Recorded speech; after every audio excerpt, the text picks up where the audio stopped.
Basarnas Banda Aceh mengevakuasi satu orang anak buah kapal kargo ST Memphis berbendera Liberia di Selat Benggala karena sakit dalam pelayaran.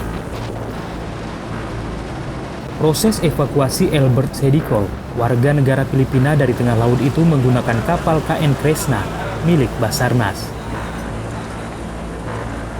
ABK itu harus segera mendapatkan perawatan medis setelah terserang penyakit dalam pelayaran rute Jeddah, Arab Saudi, menuju Qingdao, Tiongkok.